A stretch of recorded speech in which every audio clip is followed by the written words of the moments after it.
ناظرین،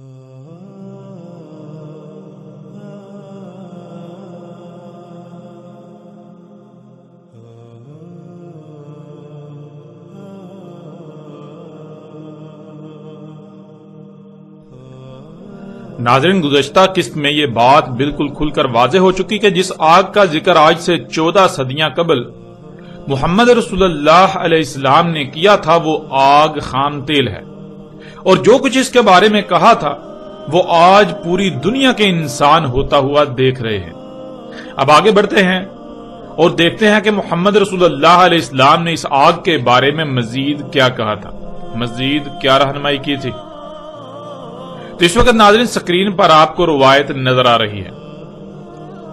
رسول اللہ صلی اللہ علیہ وآلہ وسلم نے کہا، ویل ہے یعنی دنیا و آخرت میں عربوں کے لیے ہلاکت ہے اس شر سے تحقیق جو قریب ہی آیا چاہتا ہے۔ فلاں پا گیا وہ جس نے اپنا ہاتھ اسے حاصل کرنے، اس میں سے کچھ بھی لینے سے روکے رکھا۔ ناظرین صراحت کے ساتھ یہ بات واضح ہو چکی کہ وہ شر جس کا ذکر محمد رسول اللہ علیہ السلام نے کیا تھا وہ یہی آگ تھی جسے آج خام تیل کہا جاتا ہے۔ اور اس روایت میں محمد رسول اللہ علیہ السلام نے واضح دو ٹوک الفاظ میں یہ بھی کہہ دیا کہ فلاں پا گیا وہ جس نے اپنا ہاتھ اس شر کو حاصل کرنے سے روکے رکھا۔ اور ناظرین ظاہر ہے جس نے اسے لے لیا وہ اللہ کے قانون میں فلاح کیسے پا سکتا ہے؟ اس پر تو اس کا جرم ثابت ہو گیا، اور اگر حق واضح ہو جانے کے بعد وہ اپنے ہاتھ کو روک لیتا ہے تو بلا شک و شبہ اللہ غفور الرحیم ہے۔ لیکن اگر حق واضح ہو جانے کے باوجود بھی وہ خود کو اس شر سے نہیں روکتا تو پھر بلا شک و شبہ اللہ الجبار القہار بھی ہے۔ ناظرین غور کریں، آج کون ہے جس نے خود کو اس شر خام تیل سے روکا ہوا ہے؟ جب آپ غور کریں گے تو شاید ہی کوئی انسان آپ کو ایسا نظر آئے۔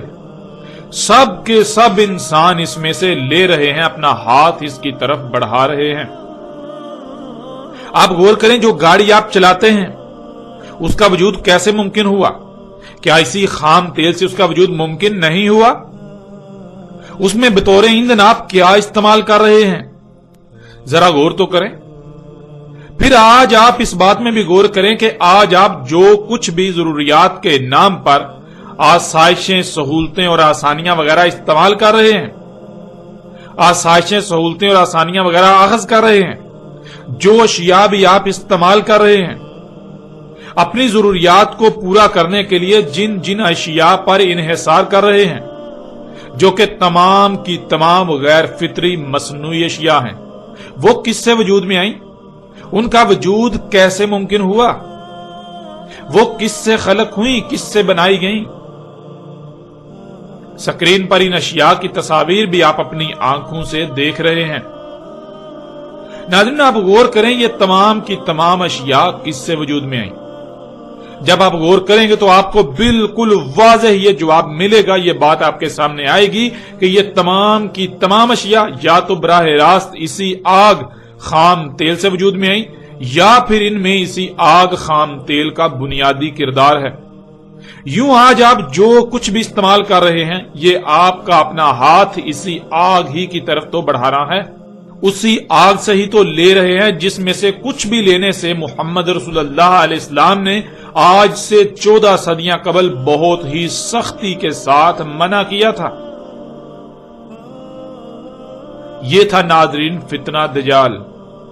یہ فتنہ کس قدر شدید ہے آج آپ کو اس کا اندازہ ہو جانا چاہیے، اور یہ بات بھی اب تک واضح ہو جانی چاہیے کہ کیوں محمد رسول اللہ علیہ السلام نے کہا تھا اس وقت کے بارے میں کہ اس وقت کوئی بھی مومن نہیں ہوگا۔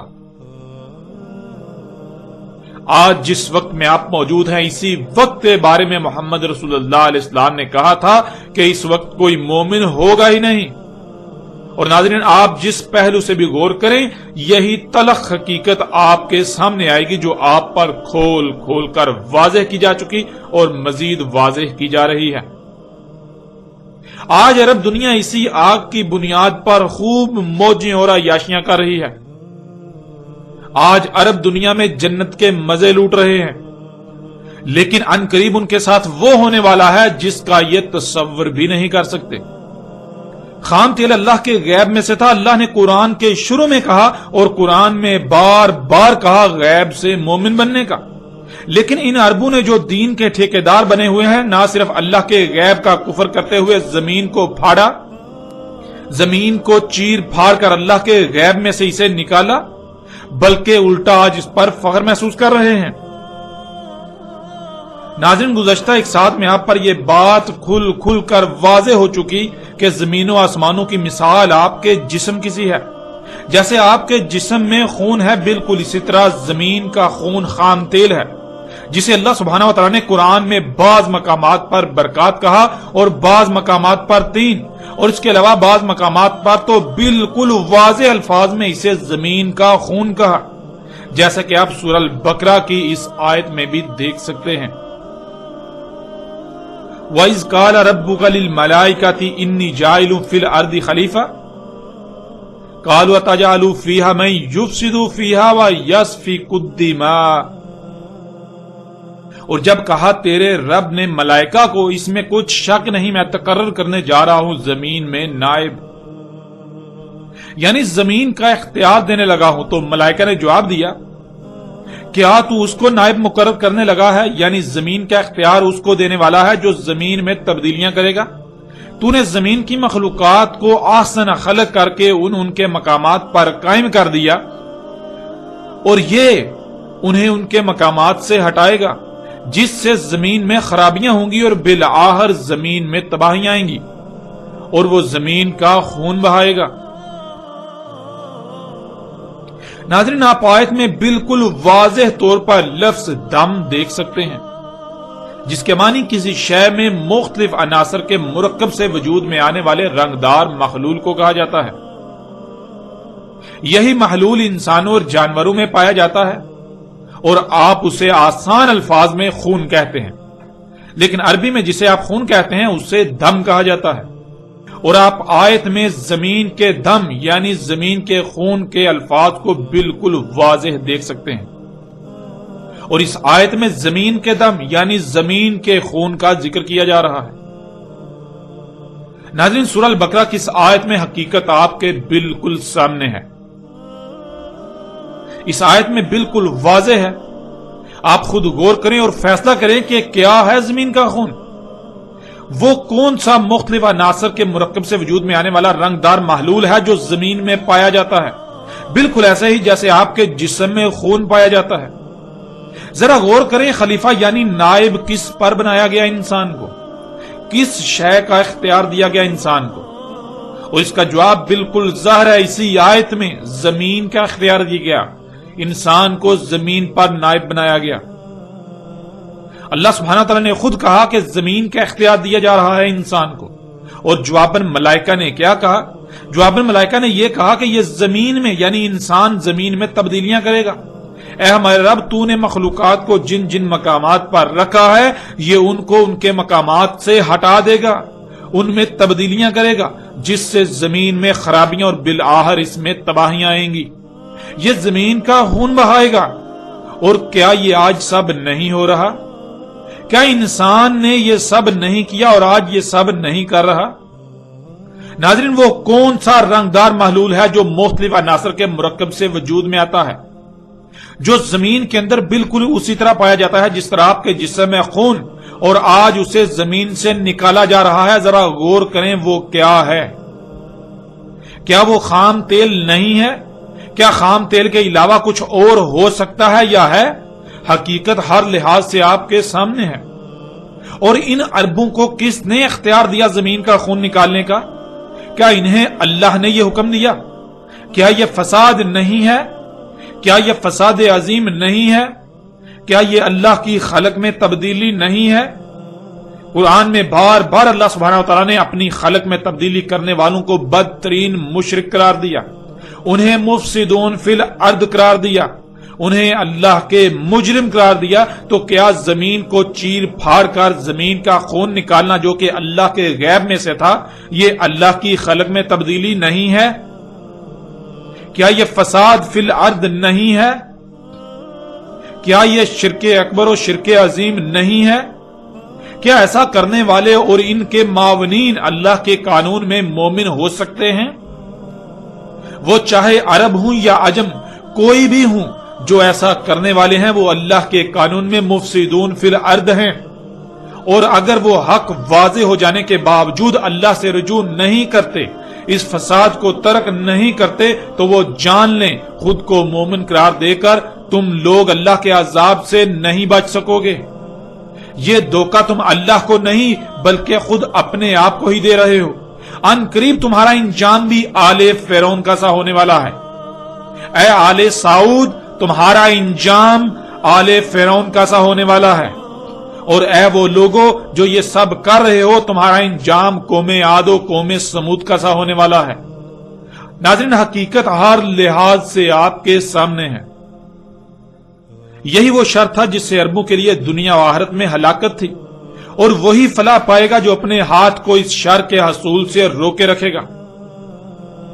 بلا شک و شبہ اس شر سے اپنے ہاتھ کو روکے رکھنے سے دنیا میں زندہ رہنا جہنم بن جائے گا، لیکن یہ فیصلہ آپ کو کرنا ہے کہ کیا دنیا میں اس چھوٹی موٹی آزمائشوں کا سامنا کر کے آخرت میں جہنم کے عذاب عظیم سے بچنا ہے، یا پھر آج دنیا میں اس شر کو حاصل کر کے جنت کے مزے لوٹ کر آخرت میں ہمیشہ کی ہلاکت کا سودا کرنا ہے۔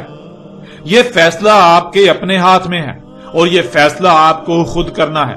اور یہ بھی جان لیں ویسے بھی اب وقت بالکل ختم ہو چکا، جو موجیں آپ نے لوٹنی تھیں وہ موجیں آپ لوٹ چکے۔ اگر آج آپ اللہ سے رجوع کر لیتے ہیں تو دنیا و آخرت میں شدید خسارے سے بچا لیے جائیں گے، ورنہ عذاب عظیم تو آپ کے سر پر آ کھڑا ہے۔ اب ناظرین غور کریں، کیا آپ اس شر سے نہیں لے رہے، یا پھر آپ نے اپنے ہاتھ کو اس شر میں سے کچھ بھی لینے سے روکا ہوا ہے؟ حقیقت ہر لحاظ سے آپ کے سامنے ہے۔ آج آپ اپنے گریبان میں جھانکیں تو حقیقت آپ کو بالکل واضح کھلم کھلا نظر آ جائے گی۔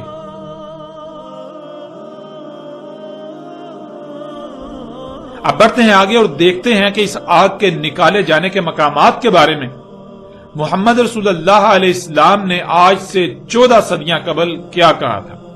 آج سے 14 صدیاں قبل اس آگ کے نکالے جانے کے مقامات کے بارے میں کیا رہنمائی کی تھی؟ تو سکرین پر ناظرین آپ کو روایت نظر آ رہی ہے۔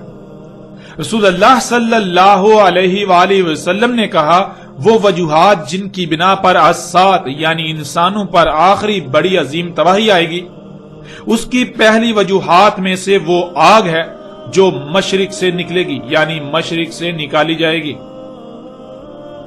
پھر اگلی روایت، رسول اللہ صلی اللہ علیہ وآلہ وسلم نے کہا، نہیں قائم ہوگی اسات بڑی تباہی کی گڑی، یہاں تک کہ آگ نہ نکالی جائے حجاز کی سرزمین سے۔ ناظرین یہاں یہ یاد رکھیں کہ ارض حجاز کو آج سعودی عرب کہا جاتا ہے، یعنی جسے آج سعودی عرب کے نام سے جانا جاتا ہے اسے ارض حجاز کہا جاتا تھا۔ پھر دیکھیں اگلی روایت، رسول اللہ صلی اللہ علیہ وآلہ وسلم نے کہا، ان قریب نکالی جائے گی آگ حضر موت سے یا بحر حضر موت سے قیامت کے یوم سے قبل۔ رسول اللہ صلی اللہ علیہ وآلہ وسلم نے کہا، ان قریب آخری زمانے میں تم پر ہے نکالنا آگ کا حضر موت سے، یعنی ان قریب آخر الزمان، جب زمانے کا آخر ہونے والا ہوگا تم حضر موت سے آگ نکالو گے۔ رسول اللہ صلی اللہ علیہ وآلہ وسلم نے کہا، آگ نکالی جائے گی یمن سے، اس آگ کی طرف انسان ایسے اکٹھے ہوں گے تمہارے اکٹھے کیے جانے کی جگہ جیسے کتے کسی ہڈی پر اکٹھے ہوتے ہیں، یعنی خطہ شام میں دنیا کے لوگ اس آگ پر ایسے اکٹھے ہوں گے جیسے بھوکے کتوں کے سامنے ہڈی پھینکنے سے وہ اس پر اکٹھے ہو جاتے ہیں، اور اسے حاصل کرنے کے لیے ایک دوسرے سے لڑتے چیختے اور داڑتے ہیں۔ بالکل ایسے خطہ شام میں انسان اس آگ کے حصول کے لیے اس کی طرف اکٹھے ہو جائیں گے، اس کے حصول کے لیے کتوں کی طرح آپس میں لڑیں گے، ایک دوسرے کو ماریں گے۔ ناظرین اسی طرح اگلی روایت، رسول اللہ صلی اللہ علیہ وآلہ وسلم نے کہا، نہیں قائم ہوگی اسات حتیٰ کہ نکالی جائے گی ارض حجاز سے آگ۔ ہم پیچھے بھی یہ بات واضح کر چکے اور پھر اس کو واضح کر رہے ہیں کہ ارض حجاز اس خطے کو کہا جاتا تھا جسے آج سعودی عرب کے نام سے جانا پہچانا جاتا ہے، جسے آج سعودی عرب کہا جاتا ہے۔ یعنی رسول اللہ علیہ السلام نے کہا سعودی عرب سے وہ آگ نکالی جائے گی، سعودی عرب سے وہ آگ نکالو گے تم۔ اب ناظرین، ان روایات میں بالکل واضح الفاظ میں موجود ہے کہ رسول اللہ علیہ السلام نے آج سے 14 صدیاں قبل کہا کہ وہ آگ مشرق سے نکالی جائے گی۔ جب محمد رسول اللہ علیہ السلام نے یہ کہا تھا تب وہ یثرب میں موجود تھے۔ آج آپ دنیا کا نقشہ اٹھا کر دیکھیں تو یثرب کے مشرق میں نہ صرف نجد واقع ہے بلکہ اس وقت کا فارس اور موجودہ ایران بھی واقع ہے۔ اس کے علاوہ یمن، الحجاز اور حضرموت یا بحر حضرموت کا ذکر کیا، اور ناظرین کے علاوہ مزید ایسی روایات بھی موجود ہیں جن میں عراق اور شام کا بھی ذکر کیا گیا۔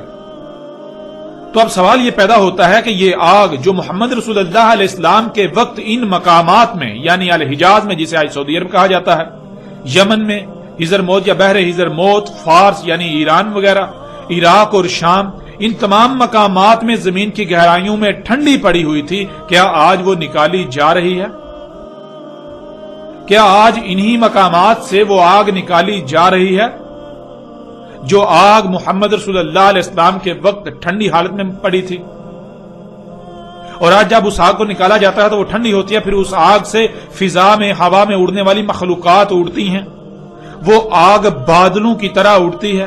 اس آگ ہی کی وجہ سے پوری دنیا طرح طرح کی زہریلی گیسوں سے بھر چکی، اس آگ ہی کی وجہ سے یہ دنیا دجال کے فتنے کی لپیٹ میں آ چکی۔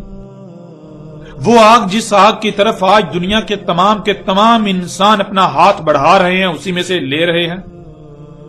تو آج جب آپ غور کریں تو حقیقت بالکل سامنے ہے، آج حقیقت آپ کے سامنے ہے، بالکل آج انہی مقامات سے یہ آگ نکالی جا رہی ہے جن مقامات کا ذکر محمد رسول اللہ علیہ السلام نے آج سے 14 صدیاں قبل کیا تھا۔ لیکن انتہائی تکلیف دہ بات تو یہ ہے کہ آج کوئی بھی ایسا نظر نہیں آتا جسے یہ حقائق نظر آ رہے ہوں، کوئی بھی ایسا ہو جو یہ کہے کہ ہاں واقعتاً اللہ کے رسول محمد رسول اللہ علیہ السلام نے آج سے 14 صدیاں قبل بالکل سچ کہا تھا۔ جو انہوں نے آج سے 14 صدیاں قبل کہا آج بالکل عین اسی طرح پوری دنیا کے انسانوں کے سامنے ہو رہا ہے۔ کوئی ایک بھی ایسا نہیں ہے کہ جو ان حقائق کو دنیا کے سامنے رکھے، جو دنیا پر یہ واضح کرے کہ دیکھو محمد اللہ کے رسول تھے، دیکھو کیسے انہوں نے آج سے 14 صدیاں قبل آج کے حوالے سے کھول کھول کر وضاحت کر دی تھی، حیران کن الفاظ استعمال کیے تھے، وہ بتا دیا جو آج ہو رہا ہے، بجائے اس کے کہ آج دنیا پر یہ حقائق واضح کیے جائیں بلکہ الٹا محمد علیہ السلام کو جھوٹا ثابت کیا جاتا ہے۔ ایسی ایسی دیو مالائی کہانیاں محمد علیہ السلام سے منسوب کی جاتی ہیں جو محمد علیہ السلام کو الٹا جھوٹا ثابت کرتی ہیں، جو محمد علیہ السلام کو دنیا کی نظروں میں بدنام کرتی ہیں، دنیا کی نظروں میں گراتی ہیں۔ آج ایسی ایسی دیو مالائی کہانیاں دنیا کو سنائی جا رہی ہیں جن کا حقیقت سے کوئی تعلق ہی نہیں ہے، اور جو حقیقت ہے جو پوری دنیا کے سامنے ہے، آج ہر کوئی اس حقیقت سے اپنی آنکھیں چرا رہا ہے، اپنی آنکھیں بند کیے ہوئے ہے۔ وہ طبقہ جو دین کا ٹھیکیدار بنا ہوا ہے ان کی بھی آنکھیں بند ہو چکی ہیں، وہ بھی اندھے ہو چکے ہیں، ان کو بھی یہ حقائق نظر نہیں آ رہے۔ ایک طرف وہ کہتے ہیں کہ آج سے 14 صدیاں قبل محمد رسول اللہ علیہ السلام نے مستقبل کے حوالے سے ہر فتنے کا ذکر کر دیا تھا، ہر چھوٹے سے چھوٹے فتنے کا بھی ذکر کر دیا تھا۔ محمد علیہ السلام نے اپنی بعثت سے لے کر ساتھ کے قیامت تک تمام کے تمام فتنوں کا ذکر کر دیا تھا، خواہ وہ کوئی چھوٹے سے چھوٹا یا بڑے سے بڑا ہو۔ تو غور کریں، کیا آج جس وقت میں آپ رہ رہے ہیں کیا یہ محمد علیہ السلام کے وقت مستقبل نہیں تھا؟ کیا آج کا وقت اس وقت مستقبل نہیں تھا؟ اور کیا آج کے وقت میں محمد علیہ السلام نے کوئی رہنمائی نہیں کی تھی؟ اگر کی تھی تو کہاں گئی؟ آج جو کچھ دنیا میں ہو رہا ہے کیا اس کے بارے میں محمد علیہ السلام نے کچھ بھی نہیں کہا تھا؟ ذرا غور تو کریں۔ اے دین کے ٹھیکیداروں، اپنی آنکھیں کھولو اس سے پہلے کہ دیر ہو جائے، اس سے پہلے کہ وہ وقت آ جائے جب تمہارے پاس سوائے پچھتاوے کے اور کچھ نہ رہے۔ اب ناظرین اس بات کو بھی جان لیں کہ محمد رسول اللہ علیہ السلام نے اس آگ کے نکالے جانے کے بارے میں کیا کہا تھا۔ آج سے 14 صدیاں قبل محمد رسول اللہ علیہ السلام نے جو الفاظ استعمال کیے تھے حیران کن طور پر آج ایک ایک لفظ اس پر ایسے صادق آتا ہے جیسے آج کوئی اپنی آنکھوں سے دیکھ کر بتا رہا ہو۔ آگے بڑھتے ہیں اگلی روایات کی طرف اور دیکھتے ہیں ان میں رسول اللہ علیہ السلام نے اس آگ کے نکالے جانے کے حوالے سے مزید کیا رہنمائی کی کہ یہ آگ کس طرح زمین کی گہرائیوں سے اور کہاں سے نکالی جائے گی۔ ناظرین، اس وقت اسکرین پر آپ کو روایت نظر آ رہی ہے۔ سب سے پہلے ہم اس روایت میں استعمال ہونے والے الفاظ کو جان لیتے ہیں۔ ان میں پہلا لفظ ہے کار، جس کے معنی ہے سوراخ، غار، کھدائی کرنا، گہرائی میں جانا۔ بیڈ یعنی تہ، کسی بھی شے کا نیچے ترین حصہ، گہرا ترین مقام، نیچے ترین مقام، نچلی ترین سطح، پتھر یا پتھریلی تہ یا اس کے نیچے وغیرہ۔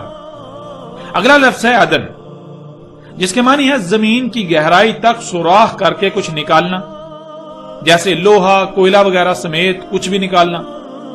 کان، جیسے سونے کی کان، کوئلے کی کان یا زمین سے نکالے جانے والی کسی بھی شے کی کان، یعنی کان کنی کرنا۔ اگلا لفظ ہے سوق، جس کے معنی ہے خرید و فروخت کرنا، دکان پر جانا اور وہاں سے خریدنا، خریدنا یا لینا، لانا، لے جانا، فراہم کرنا، پہنچانا، منتقل کرنا، نقل و حمل، تجارت سینٹر، مارکیٹ، بازار، دکان وغیرہ۔ پھر اگلا لفظ ہے حشر، جس کے معنی ہے مجمع، بھیڑ، مجموعہ، رش، اجتماع وغیرہ۔ اب آتے ہیں روایت کی طرف۔ رسول اللہ صلی اللہ علیہ وآلہ وسلم نے کہا، آگ نکالی جائے گی زمین کی گہرائیوں میں چٹانی تہ سے زمین کو کھود کر، زمین کی گہرائیوں تک سوراخ کر کے، جیسے زمین کی گہرائیوں سے سوراخ کر کے کچھ نکالا جاتا ہے۔ لوگ اس آگ کی خرید و فروخت کریں گے، اس کی تجارت کریں گے، اس آگ کی دکانیں ہوں گی، اس آگ کی مارکیٹیں ہوں گی اور انسان ان کی طرف اکٹھے ہوں گے۔ یعنی جیسے خرید و فروخت کی خاطر بازاروں، مارکیٹوں یا دکانوں وغیرہ پر رش ہوتا ہے، اس طرح لوگ ان آگ کی تجارت گاہوں کی طرف، ان آگ کی دکانوں، مارکیٹوں کی طرف اکٹھے ہوں گے۔ اس آگ کے ذریعے سے نقل و حمل ہوگی، اس آگ کی تجارت ہوگی۔ ناظرین، اس روایت میں آپ محمد رسول اللہ علیہ السلام کے الفاظ کو سن کر چونک گئے ہوں گے کہ آج سے 14 صدیاں قبل جو محمد رسول اللہ علیہ السلام نے کہا تھا، آج بالکل عین اسی طرح اس آگ کو نکالا جا رہا ہے۔ آج بالکل عین اسی طرح اس آگ کو نکالا جا رہا ہے جو اس وقت مذکورہ مقامات میں زمین کی گہرائیوں میں ٹھنڈی حالت میں پڑی تھی۔ یعنی ارض حجاز، سعودی عرب کی سرزمین، نجد کی سرزمین، عراق، ایران، شام، حضر موت، ان سرزمینوں میں زمین کی گہرائیوں میں چٹانی تہ کے اندر ٹھنڈی حالت میں پڑی تھی، اور آج وہاں سے انہی مقامات سے زمین کو پھاڑ کر، زمین کو کھود کر اس میں گہرائیوں تک سوراخ کر کے اس کے اندر، زمین کے اندر چٹانی تہ کو پھاڑ کر اس میں سے آگ کو نکالا جا رہا ہے۔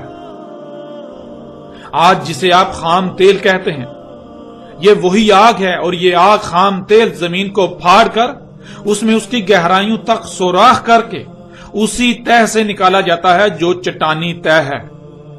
گزشتہ ایک ساتھ میں دجال کے موضوع پر بات کرتے ہوئے ہم نے ان روایات کو بھی سامنے رکھا تھا جن میں محمد رسول اللہ علیہ السلام نے کہا تھا کہ زمین کی اس چٹانی تہ کو ایسے پھاڑا جائے گا جیسے کھجور کی شاخیں ہوتی ہیں، جیسے کھجور کی شاخ ہوتی ہے۔ تو غور کریں، کیا عین اسی طرح آج اس آگ کو نہیں نکالا جا رہا؟ ناظرین، غور کریں کہ وہ کون سی آگ ہو سکتی ہے جو نہ صرف آج سے 14 صدیاں قبل بھی موجود تھی اور آج بھی موجود ہے۔ کیا خام تیل کے علاوہ کوئی دوسری آگ آپ کو نظر آ رہی ہے؟ پھر وہ آگ محمد رسول اللہ علیہ السلام کے وقت ٹھنڈی حالت میں پڑی تھی اور آج اسے وہیں سے نکالا جا رہا ہے۔ نکالنے کے بعد وہ ٹھنڈی حالت سے بدل کر اپنی اصل حالت آگ میں بدل رہی ہے کہ واقعتاً یہ جو ٹھنڈی شے ہے یہ تو آگ ہے، یہ اصل میں آگ ہے جو ٹھنڈی حالت میں موجود تھی اور زمین کی گہرائیوں میں موجود ہے۔ کیا یہ وہی آگ نہیں جسے آج خام تیل کا نام دیا جاتا ہے؟ حقیقت ہر لحاظ سے آپ کے سامنے ہے۔ پھر ناظرین، کیا یہ آگ زمین کو پھاڑ کر اس میں گہرائیوں تک سوراخ کر کے چٹانی تہ کو کھجور کی شاخوں کی طرح پھاڑ کر نہیں نکالا جا رہا؟ آج اس حقیقت کو بھی آپ اپنی آنکھوں سے دیکھ رہے ہیں۔